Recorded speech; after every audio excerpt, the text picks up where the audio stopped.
Hey, one topic that gets discussed a lot in the gun business here on YouTube is what gun should you buy for Granny to leave at home with her all day so she could defend herself against any would-be rapists that are going to break in and take advantage of her. Now, when people ask me this question quite often, the first thing I think to myself is, where are all these hot rapeable grandmas at? I guess they're out there because people are worried about this. But there's also burglary. You got to worry about that also. But it seems like most people are worried about someone's going to rape Granny. But okay, however you want to phrase the question still comes down to what gun should you get for an older lady at home to defend herself if no one else is there? Or maybe even grandpa if he's older and elderly and, unable to handle most guns. What should you get them for self-defense when they're by themselves? Well, a lot of people will say go to 22. A 22 has very little recoil. They can handle a 22. Well, I usually have some problems with that. For one, the main problem I have with 22s for self-defense is that to get a good, reliable one, it's pretty much got to be a revolver. And whether it be a long rifle or a Magnum 22, there's one problem with revolvers that shoot that round. And that is that the round itself is rimfire. And because the round is rimfire and not center fire, it requires more force to ignite the round. It takes a little bit more of a bang to ignite a rimfire reliably than it does a center fire cartridge. So because of that, the hammer has to have a stronger spring. And since the hammer has a stronger spring, the trigger on that revolver, the double action trigger, is going to be very stiff. If you've ever handled like a LCR 22 Magnum, and wow, the LCR triggers are so awesome on the 38 Special and the 357 Magnum, and then you get to the 22 and you're like, that's horrible. And even thumbing the hammer is a little hard because that hammer spring has to be heavy. That's one of the big disadvantages for people who have weak hands, weak fingers, etc.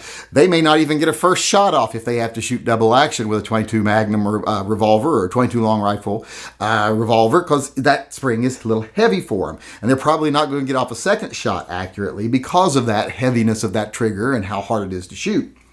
So I don't recommend 22 long rifle or 22 Magnum revolvers for people with weak hands and weak wrists, no matter how sexy those wrists may be.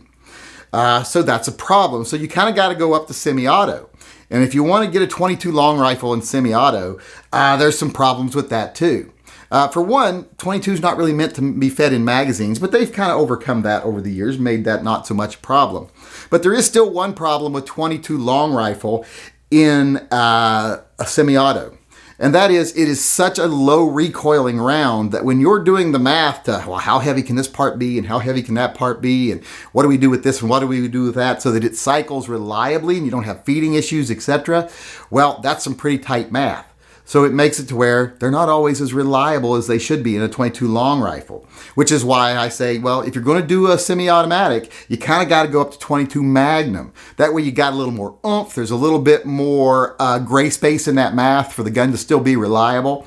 And it's a more potent round. 22 long rifle is, I'm not going to say it can't hurt anybody because I definitely don't want to get shot with one, but I would much rather get shot with a 22 long rifle than a 22 Magnum. In fact, I have been shot with a 22 long rifle right here and right on top of my foot where that scar is on the top of my foot. Been shot with one twice.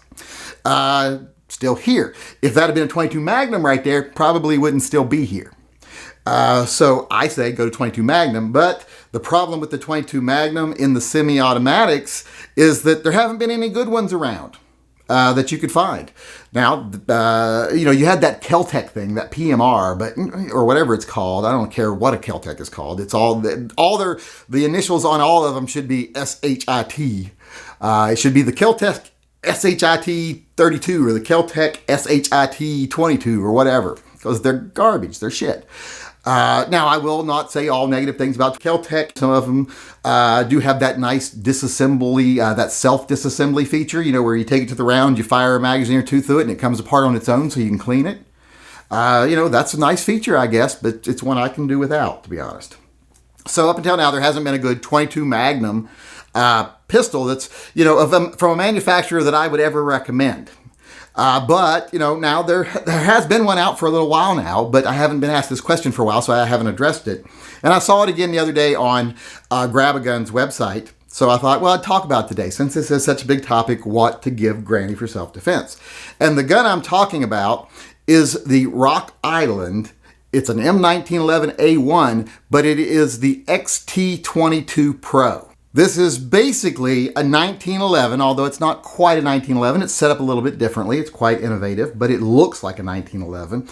This is a 22 Winchester Magnum gun that kind of is like a 1911, holds 14 rounds. It's not super heavy, so it can be carried easily, picked up easily by people with weaker hands, etc. And it has that option of leaving it cocked and locked like a 1911, so all they have to do is thumb off a safety and pull a very light trigger. So it's excellent for people with weaker hands. And like I said, even though it's not too heavy to pick up, it still has enough weight to it that it absorbs recoil. It doesn't have to be super light because it's a 22 long rifle. So it's easily handled and it still absorbs recoil very well. And like I said, with 14 rounds, that's a pretty potent gun. Having 14 rounds of Winchester Magnum 22 is going to actually stop most people. I can't imagine very many people who get pumped full of 4 or 5 of those rounds that are still going to want to rape your granny. It's probably going to take them out of the mood. It's going to, kill their boner if anything else.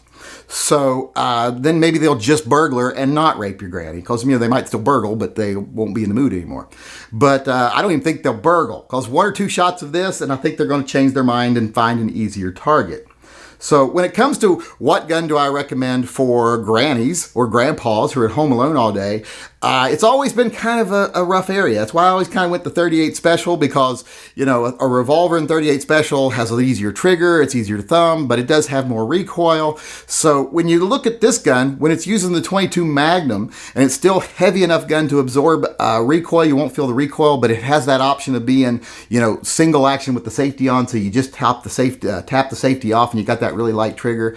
Everything there helps for that special need there, that special circumstance, because they need something that's not too heavy to pick up, but not so light that it can't handle recoil. They need a trigger that is easy to activate. They need a slide that is large and easy to grab if they have to cock it themselves.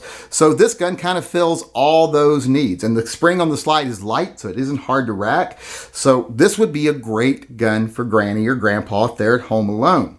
Now, is it a gun I'm going to buy for myself? No, because I don't really shoot 22. But like I said, if I had a grandmother who I thought was particularly rapeable, or a grandfather, this is one gun that I would definitely consider being the gun that I left with them every day. Hey, this is the Yankee Marshal, just reminding everyone out there that if you disagree with anything I say in any one of my videos, be it something political or tactical, I am going to give you the opportunity to come talk to me face to face instead of just having to put stuff in comment sections where someone might not even read them. You can come in one of my live chats and tell me off in person. You just have to send an email to shootingleftofcenter@gmail.com, and in the subject line of that video put slap the yank, and then I will get back with you and set up a time where you can come in one of the live chats and tell me off face to face.